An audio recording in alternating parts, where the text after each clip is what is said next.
The 1960s were definitely a different time in NASCAR. The stock cars were actually stock cars, the tracks were different, race coverage was minimal, the money was smaller, and safety was, well, not safe.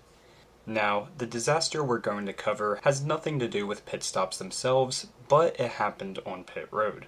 This has nothing to do with the incident, but at the time there wasn't a speed limit on pit road. In fact, there wasn't a set pit road speed until 1991. That's wild. Anyways, at this time you had the likes of Lee Petty, Joe Weatherly, Fireball Roberts, Junior Johnson, and Buck Baker battling it out every single week. Up to 1960, 7 Grand National drivers had already met their fate on the racetrack.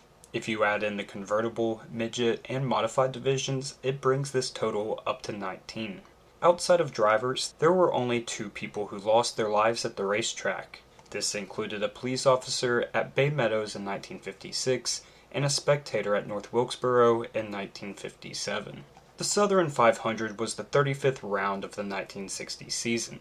The race had the second largest purse on the schedule at $59,000, just $4,000 behind the Daytona 500. Favorites for the race were Joe Weatherly, who won the opening Darlington race just a few months earlier, and previous Southern 500 winner, Fireball Roberts. This would hold true as Roberts would sit on the pole with Joe Weatherly on the second row. Buck Baker, a driver who made a start in all 10 previous Southern 500s, would line up in second place. A crowd of 80,000 fans would show up to the track on September 5th, 1960 to watch 48 drivers duke it out for the win. Buck Baker took the initial lead, and him and Fireball Roberts would exchange the lead a few times in the first 50 laps of the race. Cotton Owens would take the lead on lap 76, before Richard Petty would lead a single lap, lap 84. This was followed by Bobby Johns, who would take the lead on lap 85. So, Bobby Johns is going to be the protagonist for this story. Bobby was just 28 years old at the time of this race. He was born in Miami, Florida, and grew up racing midgets. At the age of 21, he was called up to serve a 2-year stint in the Army at Fort Jackson in South Carolina, where he continued to race. He was a true race car driver in the late 50s and throughout the 60s. He started over 150 professional races in this time frame, which included starts in the Grand National Series, the NASCAR Convertible Series, and he attempted the Indy 500 on 7 different occasions. In the 2 Indy 500s he qualified for, he finished inside the top 10.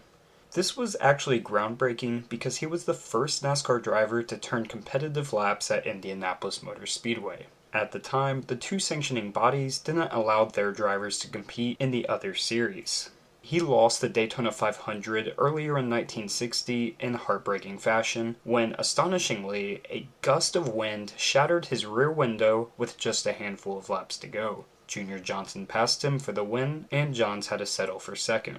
He had to win 2 NASCAR races before calling it quits in 1969. Unfortunately, he passed away just a handful of years ago in 2016 at the age of 83. Okay, let's get back on track to the race. Just as a refresher, Johns took the lead on lap 85. While battling for the lead, a few laps later, tragedy struck. But Johns is in trouble! He's in trouble! He's in trouble! This is the accident that shocked the racing world. 2 mechanics and an official lost their lives. 2 cars had brushed fenders momentarily and went into a wild, uncontrollable spin to the pit wall. Miraculously, Johns walks away from what was a racing car. Bobby Johns tangled with Roy Tyner on the exit of turn 2. Bobby smashed into the backstretch pit wall and flipped onto his roof. The wall broke on impact and debris went into the pit area, fatally injuring 3 people. It left 2 more critically injured and 2 more seriously injured. Little did they know at the time, the single most deadly incident in NASCAR just occurred. Among those who lost their lives were Joe Brown Taylor, a NASCAR official, Paul McDuffie, the crew chief of Joe Lee Johnson's car, and Charles Ernest Sweatland, a mechanic from Johnson's crew.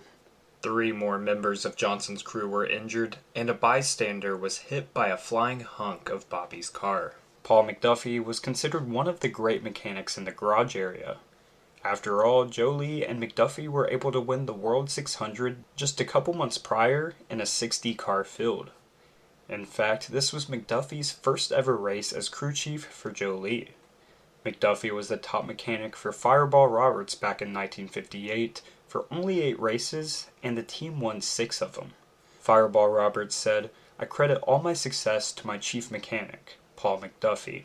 Without him, this could not have happened." After McDuffie's death, Joe Lee never won another NASCAR race again. Roy Tyner, the other driver involved in the wreck, stated, "I was coming out of the turn and this other car was on my outside. Then he cut into me and we started spinning. After that, I don't know what happened." Roy made over 300 starts in the Busch Grand National Series, but never found victory lane. 3 eyewitnesses interviewed by the Florence Morning News had this account of what happened. Tyner was near the outside wall as he emerged neck and neck from the turn with Johns. John suddenly began fishtailing and he cut into the right side of Tyner's car. The two locked momentarily, then broke apart. The Tyner car pushed the Johns car completely out of control. It headed for the pit area. As it turned, the Johns car swiped the track's official backstretch observation post, hit the retaining wall at the Speedy Thompson pit, and plowed through the mechanics in the next pit. It was then the 3 were killed and the 4 injured. As the Johns car hit the retaining wall, it started to flip and swung across the wall like a giant scythe. It was reported that Joe Lee Johnson had just completed his pit stop. 2 of the men killed were in his pit box. All of the injured were behind the wall, along with the 3rd fatality. In the end, Tyner sustained a large cut below the eye, and Johns had multiple facial wounds, but that was the extent of the damage to the drivers. This archive from newspapers.com was extremely helpful in explaining what happened. So a lot of the time we like to put blame on drivers for certain incidents. In this case, it just sounds like Bobby Johns lost control of his car, racing hard for the lead, and Roy Tyner was just there to his inside and they made contact. From there, it was completely out of the driver's hands.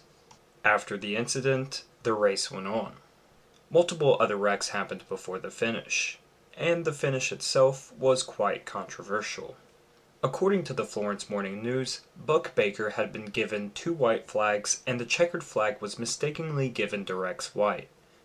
On the other hand, AutomotiveHistory.org claims that Rex White was declared the winner, but officials revisited the score sheets and discovered he had been credited with an extra lap. So the officials corrected the sheets, which resulted in a Buck Baker win. Whatever the mix-up was, it ended up in Buck Baker, the rightful winner, taking home the checkered flag. There have only been 9 non-driver fatalities in NASCAR history, and 3 of them took place in this single incident. This was truly a Darlington disaster. Anyways guys, that's it for this video and thank you for watching. If there's anything else you'd like me to cover in an upcoming video, let me know in the comments below. Make sure you leave a like and subscribe if you enjoyed, and I'll see you in the next video. Peace.